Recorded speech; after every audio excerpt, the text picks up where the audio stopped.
Mexico. Het land van de Maya's, van de Azteken. Als u op vakantie gaat, gaat u misschien naar hun ruïnes, naar de tempels die ze ooit gebouwd hebben. Maar wist u dat er in Mexico ook nog Indianen zijn vandaag? Niet alleen Maya's, maar ook andere Indianen die hele bijzondere kunst maken. We gaan vandaag praten met Stacey Schaefer. Zij is professor in Texas en haar onderwerp is antropologie. Ze heeft een boek geschreven over de Huichol-Indianen. Die leven in Mexico en maken de kunst die u hier om ons heen ziet. Welkom, Stacey. First, explain. You are a professor in anthropology. What is that? Yes, anthropology is the study of human beings. So it's a huge field, and there are 4 subfields, and mine is cultural anthropology. So I work with people who are living and breathing, and I can actually carry on conversations with. So that means that our anthropologists also look at people who are dead, Yes, like archaeology. archaeology. Right. Now, the living people, to talk with them, you have to be able to talk with them. Yes. Yeah. And what I've been working with the Huichols since the first time I went up was in 1977 when I was a teenager, and ever since I've been going back. And the way that we communicate with each other is we both speak Spanish, which is their second language. It's my second language, and I speak some Huichol too.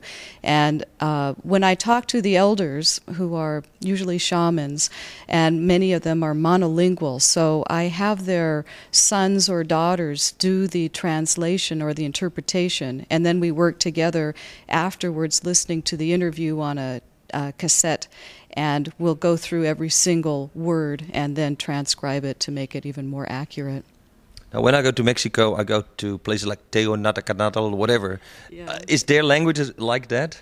Well, their language is from the Uto-Aztecan family, and so what you're pronouncing is more like Nahuatl or Nahuatl. It has an L on the end, but you don't pronounce the L. And the Huichol language is related to that language. It's also related to the language the Hopi speak up in the southwest United States. And it's a big language family, and it doesn't, to me, sound like the Nahuatl, but there are a lot of grammatical similarities between the two. Now, I don't know much about Huichol, except the art we've seen here, and you've written books about it, but it feels a little bit like what I've learned from Don Juan, which means Carlos Castaneda, who died recently, described about the Indian culture of that area. Mm-hmm. Well, I think what's really fascinating about the Huichols is that of all the Indians in Mexico, they are some of the most traditional. They have maintained their traditions that date back to pre-Columbian times, before the Spanish came. Yeah, they did have missionary influence, especially for a period of about 100 years, fairly intensive, but nothing for as long as most of the other Indian groups in Mexico.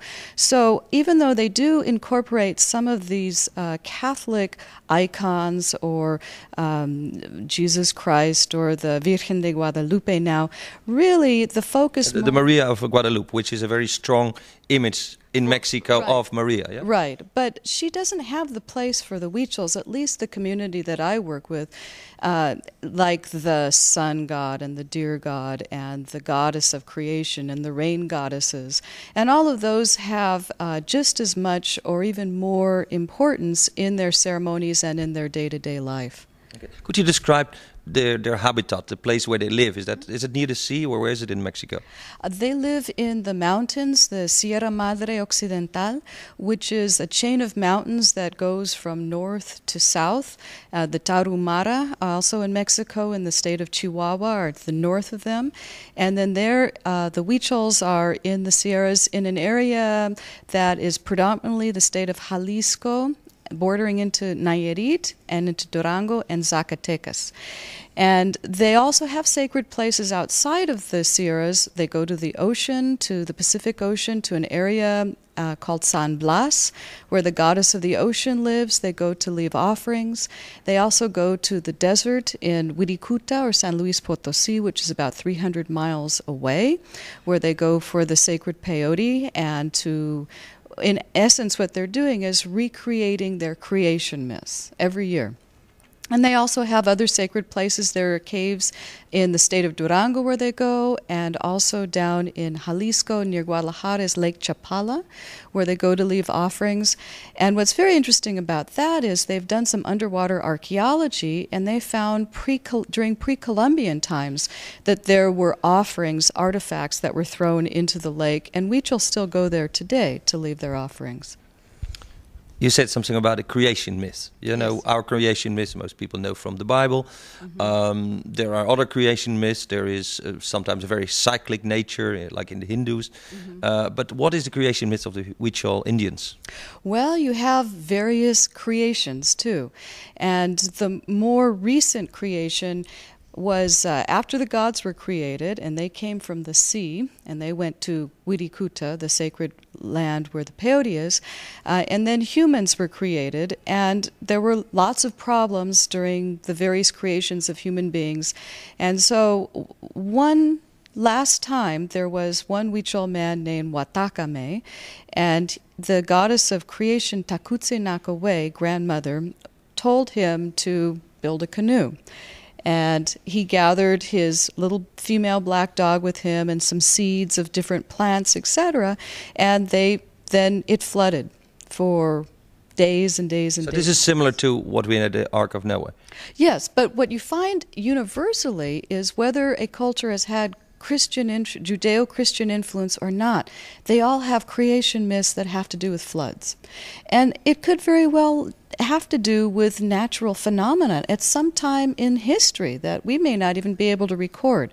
But in any event, it was a flood that destroyed everything, and then there was a bird that came by with some masa or some cornmeal in its beak, and that's what led them to land. And that's where they landed, and Watakame, the first Huichol man, started to clear the fields to plant. And while he was away, the female black dog transformed into a woman. And she would make the tortillas and the meal, and he'd come back, and it was still this little black dog, and he couldn't figure out what was going on until one day he decided that he would hide and see what happened. And he saw the little black dog shed her fur and become a woman. And so he immediately ran and he grabbed the fur, threw it into the fire because he didn't want her to transform back into a dog. And she started screaming, "You're burning me, you're burning me." And so then he threw, it's a liquid that they use with lime. It's a mineral, or cal in Spanish, to loosen the corn kernels when they cook them for tortillas. So he threw this liquid on the fire to put it out, and that's why they say Huichol people today have this cream-colored skin instead of being totally black from being burned.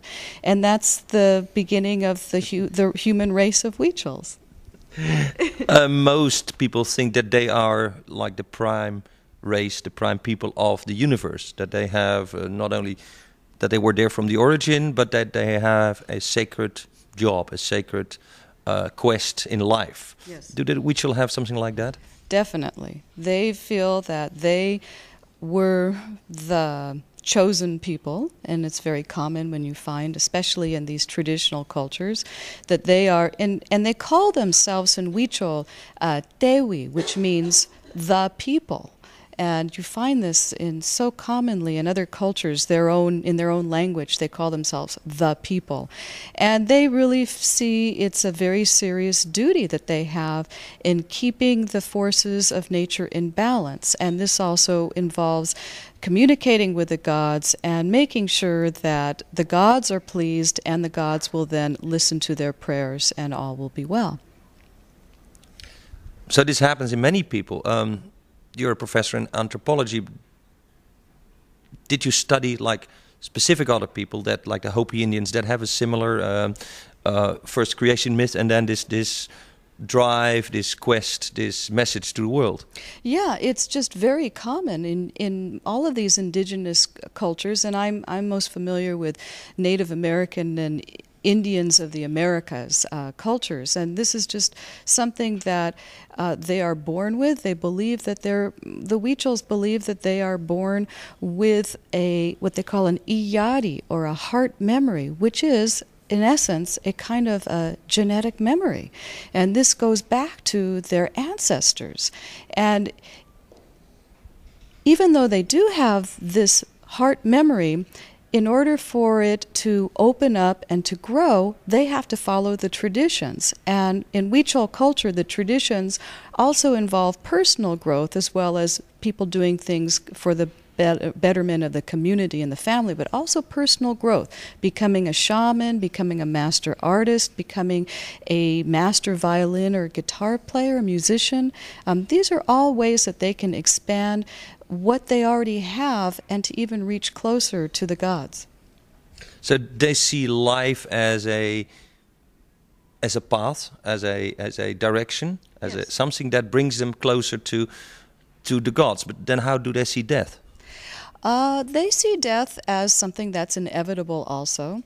And they believe that after a person has died, that their soul takes a journey and it follows the path of the sun. And even in the daylight or in the waking reality, they have sacred places that follow the path of the sun, all the way from the east where Wirikuta is, and they believe that it is born out of an inactive volcano, so it's giving birth every day to the sun.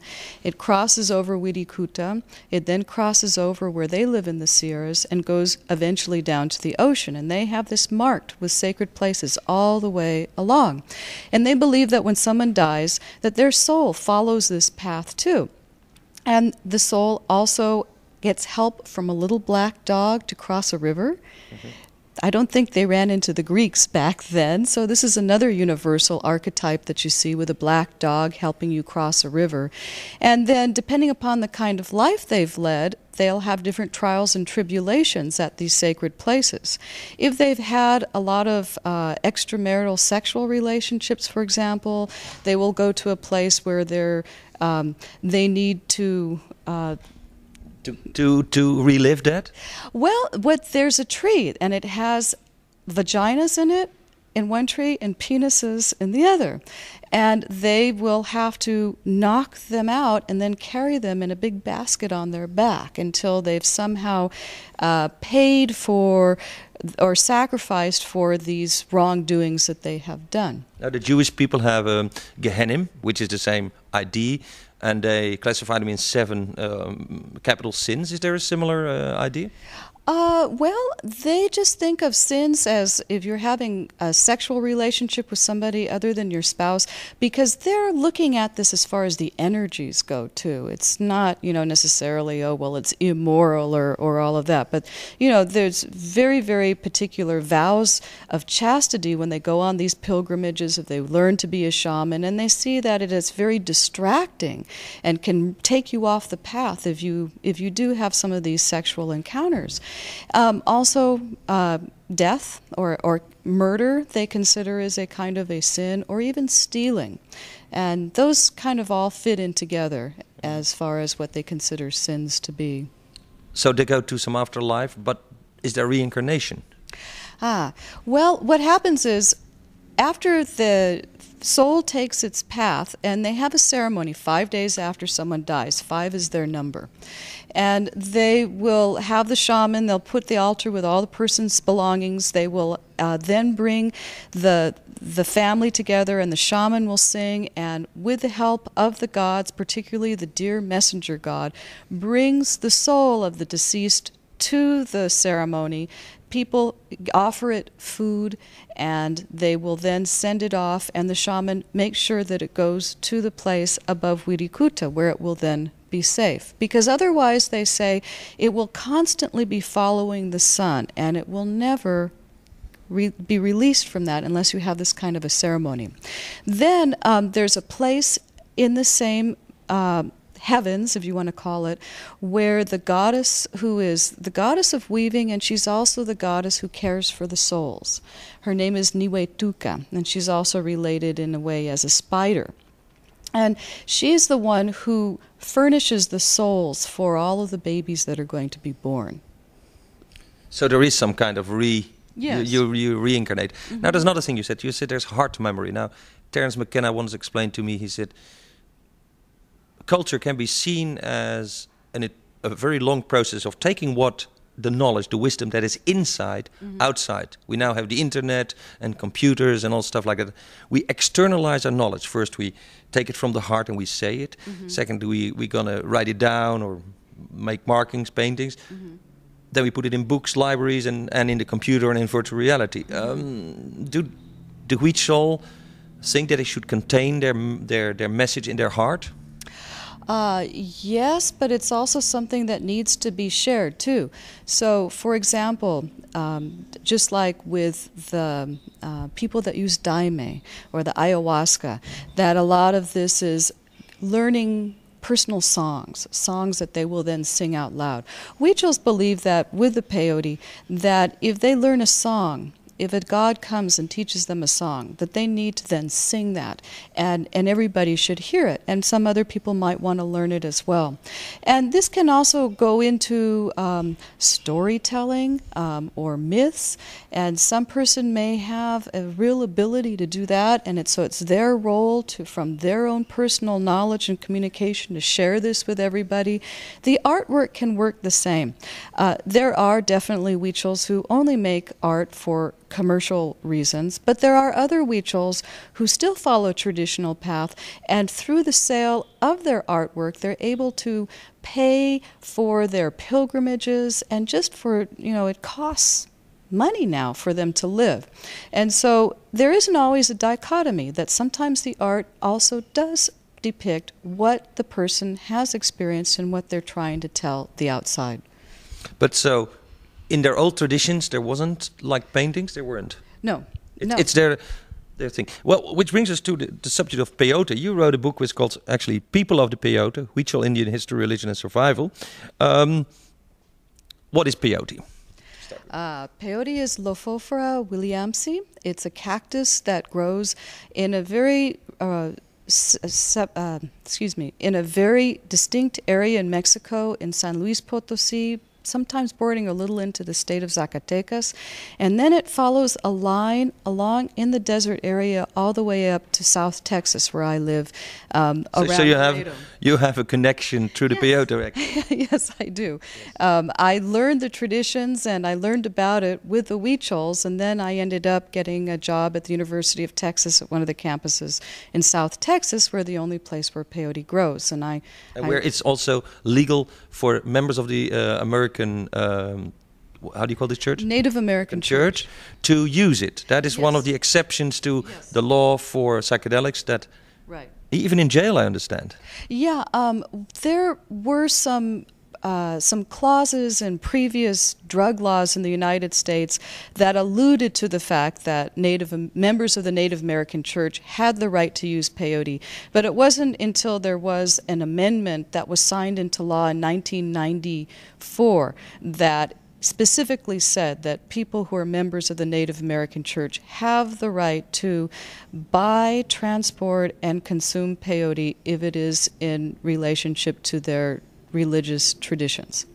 Well, that's funny. So peyote is a cactus. I've heard the name San Pedro. That's what. San Pedro is a different kind of a cactus, which is more commonly found in South America.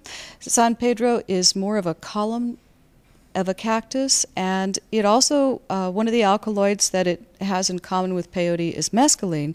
However, it's my understanding, at least from what the alkaloid analysis that's been done to date, that the peyote contains more mescaline per button than the San Pedro. Okay, but anyway, so it's a drug. It's a hallucinogenic substance. For people in Holland, it might have similar effects as paddo's or magic mushrooms. It is more colorful than LSD. It is similar to ayahuasca, the DMT experience. Well, with the mescaline, it's a phenylethylamine, and so the experience is different than a DMT experience. And which is a tryptamine. Tryptamine, right. The kind of visuals you have are different. The kinds of physical sensations you have are different. I mean, if you're not very experienced, you would probably say, oh, it's very similar. But if you really take the time to look at, especially these traditional people who have used this in their culture for a long time, and then the kind of artwork they put out, it's very different indeed as far as what they see visually and what they experience. Okay, well, so there is a difference, but it is a something you chew. They actually chew. Yes. I mean, we in the West we might chemically make mescaline, but Right. you can chew it. How does that go? I mean, is it something they do every Sunday? Is it something they do every day? Is it like having a Coca-Cola or a beer? Right. How does this peyote fit into their culture? Well, as far as the Huichols go, peyote is, it's an integral part. It's an essential element in their culture. And so every year they go down to San Luis Potosí to harvest the peyote, but it's also the whole ritual involved. And then they'll bring enough back because it doesn't grow where they live. And they will bring it back. They'll bring it back fresh. They will also dry it, and they will save it for the ceremonies. Sometimes they'll temporarily planted in gardens around their ranchos, but it gets used up quickly, and so they have the dried as well. And with the dried, they will use a metate mano. It's one of these grinding stones. So they'll grind it into powder, they'll mix it with water, and they'll drink it. And then the fresh they will eat fresh, and they will there are little white tufts usually on it, which they are at the ends of these nodes, which they'll take off.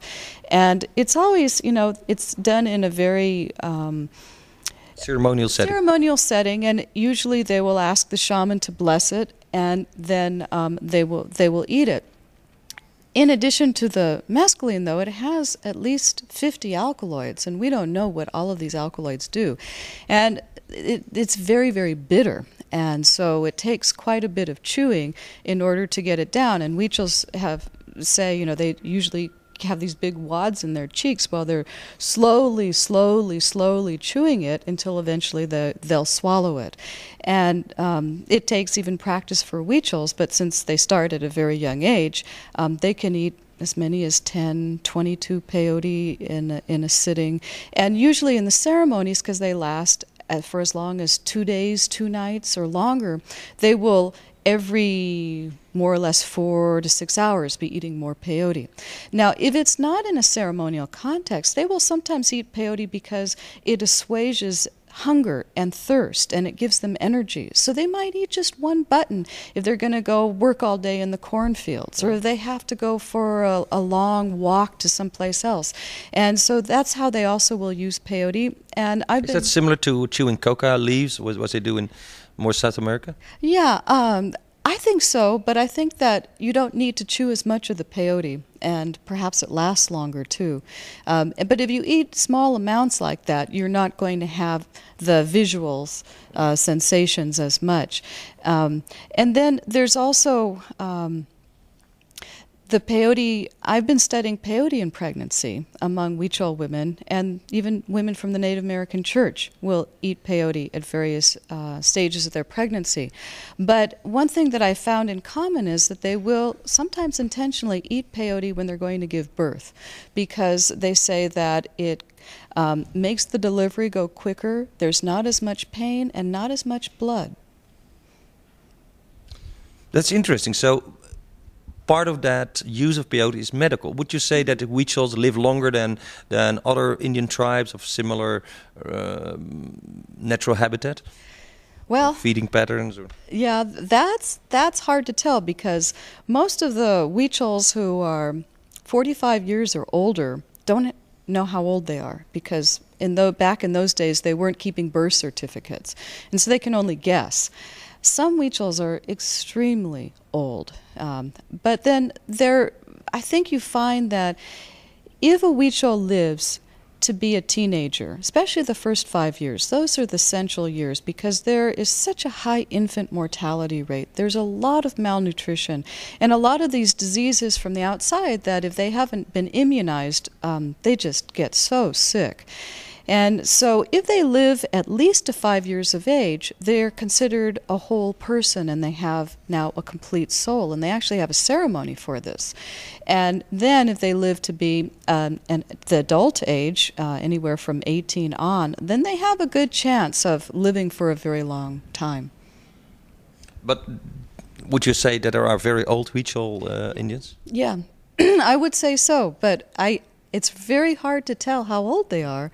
Does that have an effect, say, on the diseases we know? You know, our brains get a little bit Parkinson's disease. We have all these things in the West that seem to in old age make us suffer and not live a healthy life.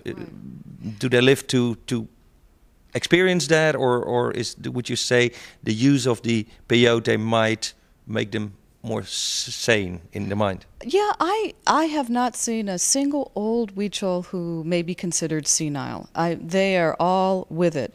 The only ailments that I think are fairly common, arthritis, for example, and they will, not them, but the Mexican culture, the mestizo culture, has a tradition of using peyote where they will cut fresh peyote up and put in alcohol, and then they'll rub it on their joints for arthritis.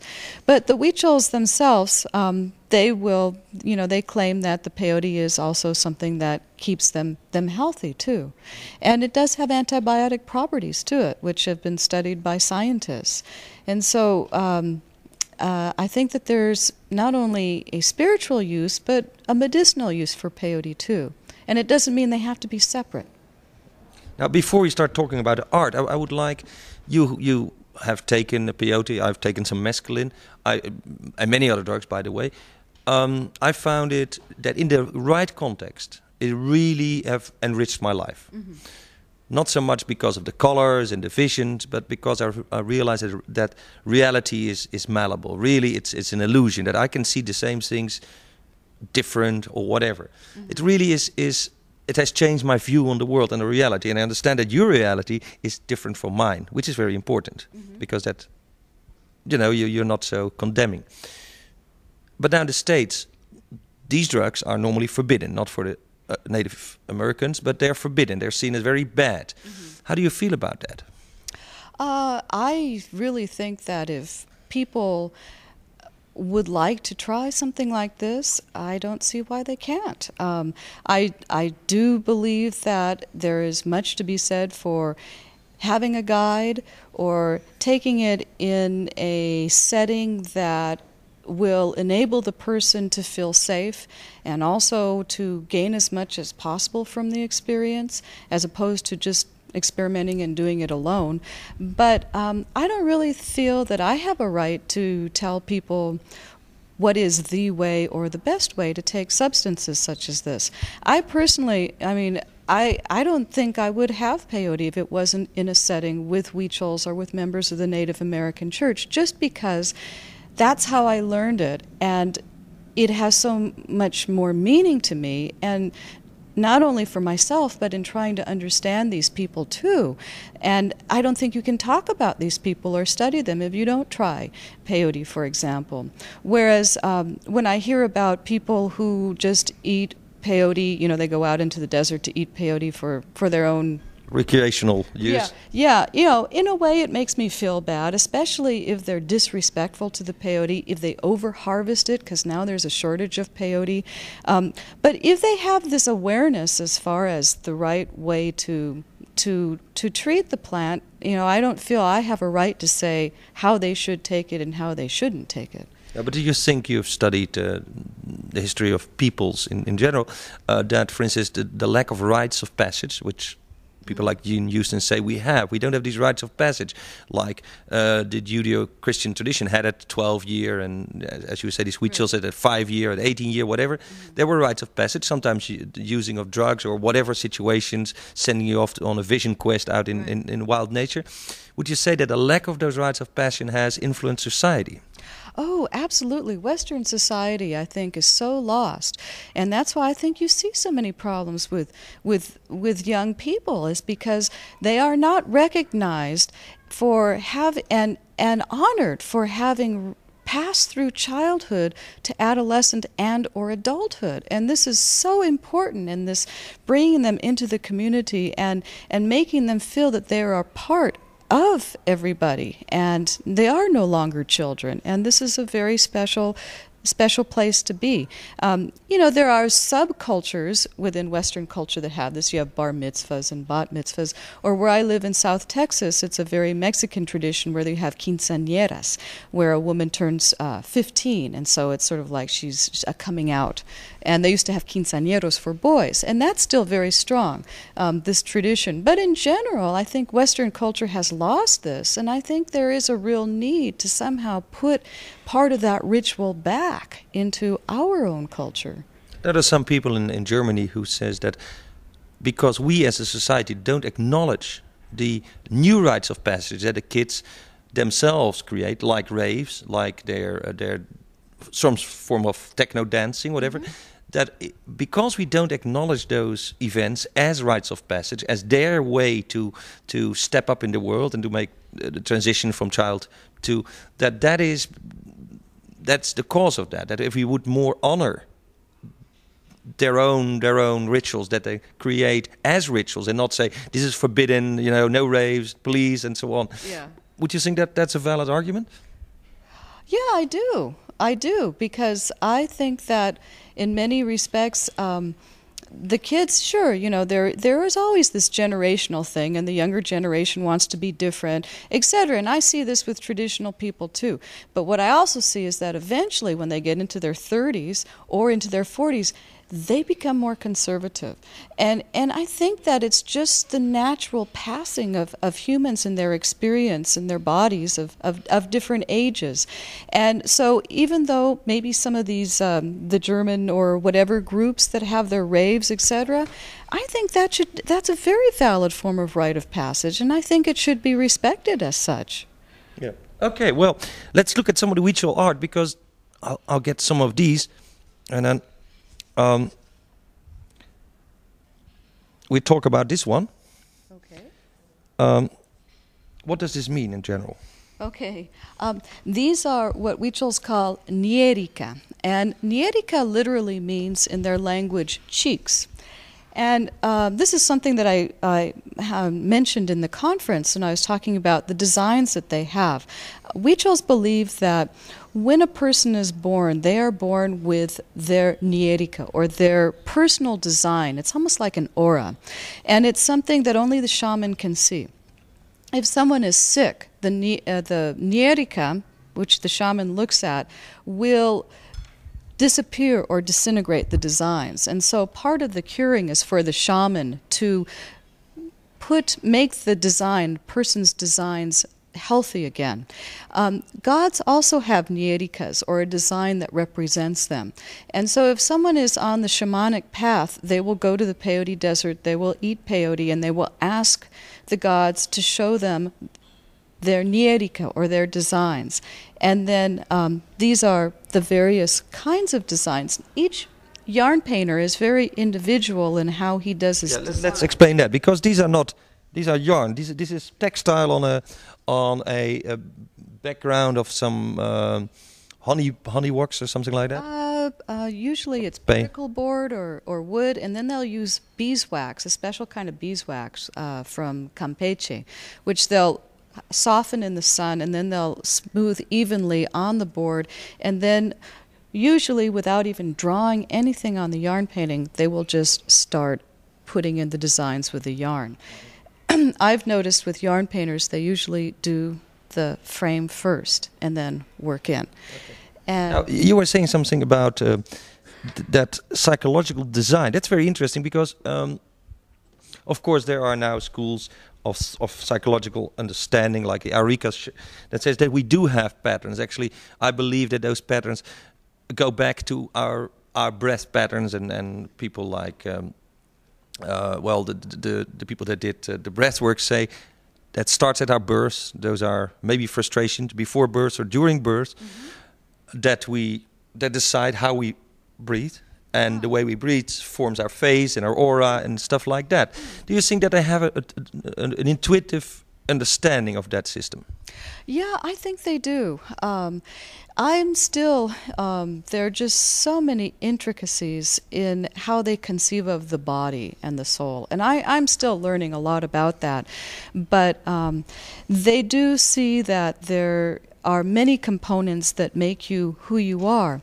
And they believe that you don't really, for example, while you're in the womb, you don't have a sex until shortly before you're born.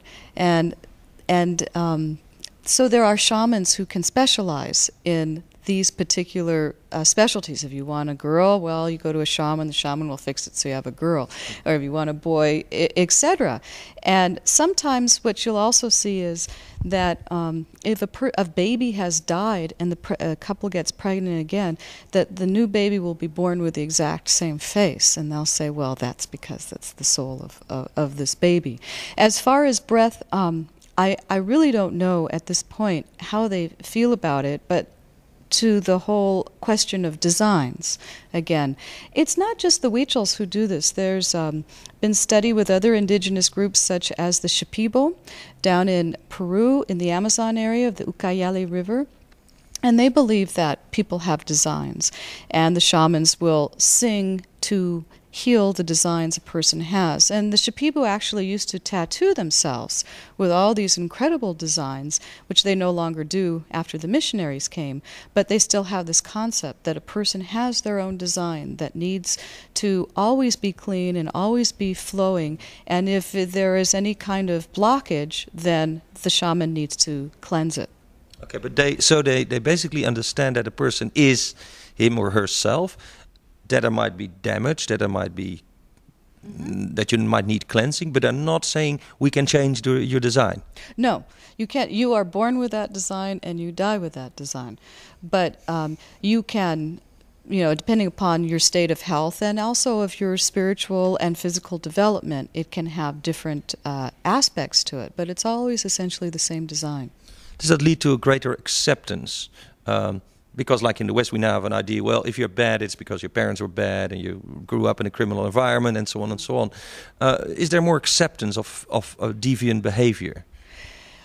Yes, there is, especially if they feel that if a person starts to follow the traditions, then whatever deviant behavior there may be kind of gets ironed out along the way. And one thing that's so beautiful about Huichol traditions and their beliefs and their worldview is that there is so much room for individuality within their framework, so that you can really be a person and excel in what gives you great joy, and they consider this a wonderful thing. It's not restraining you, it's not keeping you down, it's something that is allowing you this kind of personal freedom. But they have like archetypal images, like they're probably warriors and they are probably wise people that come back generation after generation. Yeah, I would say that they would definitely, through this whole ancestor bit, because in addition to being born with a heart memory, what they'll do is they will have special ceremonies to gather the rock crystals of recently past ancestors, which they will then they'll tie up in an arrow bundle, and they will then have ceremonies, and every time they will anoint them with blood first from a sacrificial animal to give it life and to pray so that the ancestors will also look them over and care for them. Another painting here, that a human figure. What is this? Yeah, that is Takutse Nakawe. She's the great-grandmother of growth and regeneration, and she was the first goddess who existed and who created the world. And so this yarn painting is talking with all the water. She makes it rain. Snakes, during the rainy season, which is more or less our summertime, is when they grow their crops and they don't irrigate, so they rely on a lot of rain. And there's a blue snake that is related and you can find in the cornfields, and so that's a sacred snake. And then here she has muvieris, or these are power wands that the shamans use, and with this she uses it to communicate with the gods. And then these are votive arrows here. Some more votive arrows. Here's the peyote. Oh, that's the pattern, the 5 Right. that we see a lot in these. And then this is kieri, which is another hallucinogenic plant that they have. It's We call it crimson weed. Jimson weed. Well, Crimson weed, yeah. there are various kinds of kieri, and it's still being sorted out by ethnobotanists. But And that's similar to the datura that they have in India. yes, it also seems to be related to the solanaceous family, and like Solandra, for example. And so there still needs to be more work to more positively identify it. But the reason why it's so hard to is this particular plant, these plants grow in very inaccessible areas. They are revered and feared by Huichol, so you can't just automatically ask a Huichol about it or to take you to it. And only very certain shamans will work with this plant because, you know, I've heard horror stories of shamans who've lost it and they've never come back in their mind after having been exposed to the datura or the kieri. And so it's something that you need to walk with caution. So they have their own drug policies too. Yes, they do. They do. They don't. And they see the peyote as so benevolent in comparison to the kieri. Yes, but they also say, you know, they'll talk about that peyote will punish you if you haven't been honest to yourself and to others. And so, you know, they will even have sometimes bad trips, quote unquote. And they say it's because you haven't confessed and you haven't been honest before you ate the peyote and you were not clean. So this is what happened to you. It's what Tim Leary would say, set and setting. You have to be in the right mind, in the right... Yeah. Another one here. Okay. It's called, the ancient spirits are called to the fiesta of the drum. Okay. In around harvest time, anywhere between September, October, November, when they harvest the first corn and squash and beans, they will have a ceremony, and they will, and also in honor of the young plants that they will be harvesting, but also for the children. And once again, these are children from a couple months old to 5 years old, and the shaman will play the drum. Here's the shaman right here with his movieri. Notice the power coming out of it here. And then here's the drum. And so he will play the drum, and he, in his song, transports the souls of the children. He transforms them into little birds, and their souls takes them on the pilgrimage to Wirikuta. So even before a child has gone on the pilgrimage to Wirikuta, he or she knows these sacred places because of these ceremonies.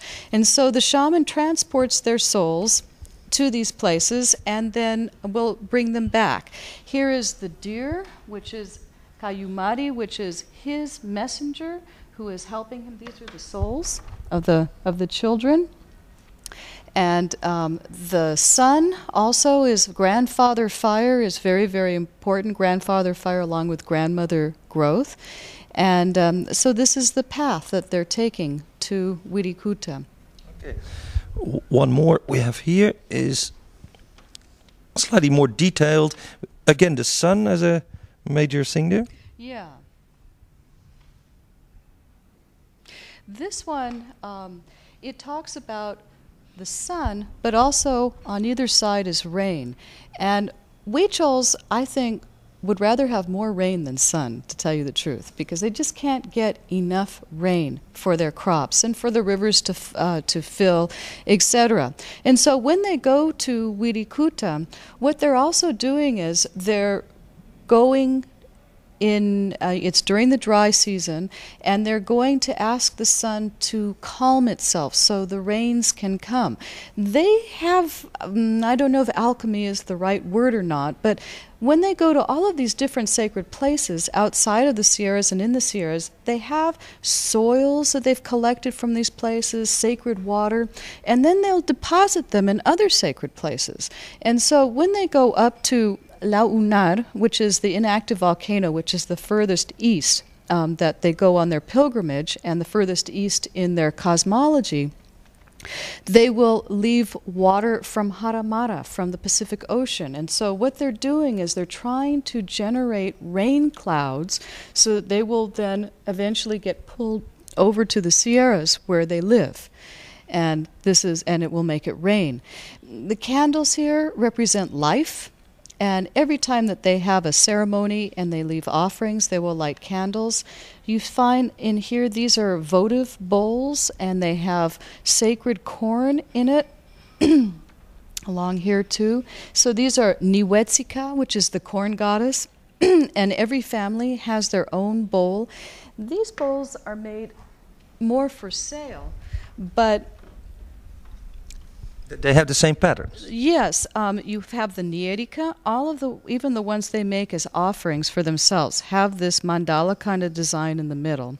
And then the ones they make for themselves are not completely covered with beads and design. They'll put like a little corn plant with some beads on it, and a deer, and a person, etc. And this is one particular gourd bowl will be for the family, and it represents their sacred corn, or their niwetsika.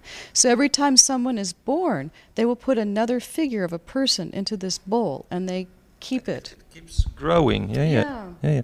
Now, about the structure, what we see here, for me, that is similar to what I would see in some drug-induced state. Yes. The colors are very vivid. It's the pattern, and of course these beads they come from Eastern Europe or something like that. Right. But they make it very clear how your visions are. Yes, and that's because of their experience with the peyote. It just has an influence on how they see the world in general, and the colors that they choose, and the patterns, etc. And so peyote really does influence their art, either directly from their own experience with it, or indirectly because they're surrounded by this all the time, these designs, these colors, and the beliefs that go around with them too. And so it's just part and parcel of who they are when you get to these designs and these particular ways of representing how they see the world. So what you say is their art and their life is like one. Their spirit life is integrated with their daily life. Yes. Again, bringing this to a close, is that what we lack in the West? I mean, there's no chips in our vision. There's no computers in our dreams yet. Not so much as I say. Well, I think, I personally think that what we've lost in the West is just this sense of spirituality, of the sacredness in the day-to-day life. And you don't have to go to a church or a synagogue on Friday, Saturday, or Sunday to get that. You can have that every day. It's just a matter of trying to relearn what we've lost from what is part of our own culture. And yeah, we can get ideas and rituals and beliefs from other cultures, but we have to remember we're borrowing them from other cultures. Whereas if you look deep enough in our own past culture and Western civilization, there's a wealth that we could draw upon. And I think more and more people are doing that too. So we can learn from others, but maybe we should learn from ourselves. This was Stacey Schaefer on the subject of Huichol Indians from Mexico and their sacred peyote art. And we're very happy that we could talk about these very colorful and meaningful things. Thank you. Thank you very much.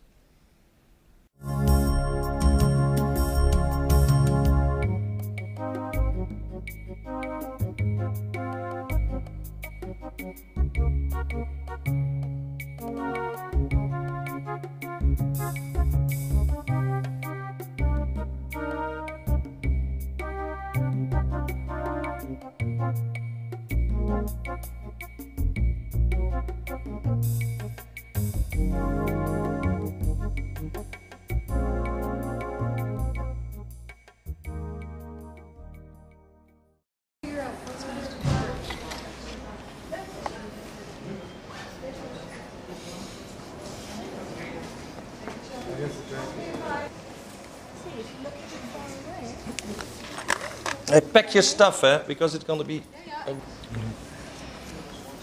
And so you will send me a copy then? No, I will...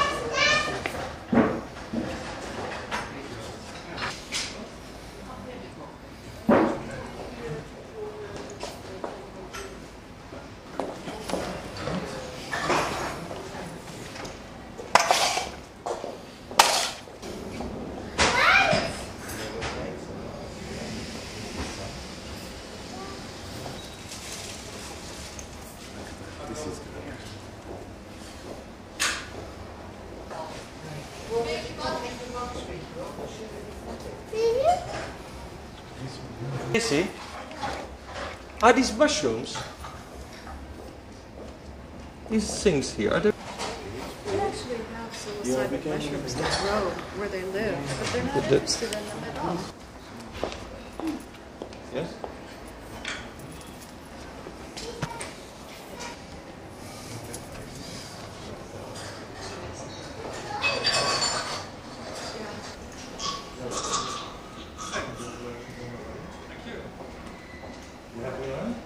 At the free size, What would happen? somebody fell down the lift shaft. When? Last weekend, Was he stoned? No, of course not. It's a clean head. Yeah, well, you know. Not even drunk, but it's laughing when you see somebody fall and it's spectacular. You can't help but laugh. Okay. Radhika, can you handle this today or not? What a bummer. If there's too many people, you should...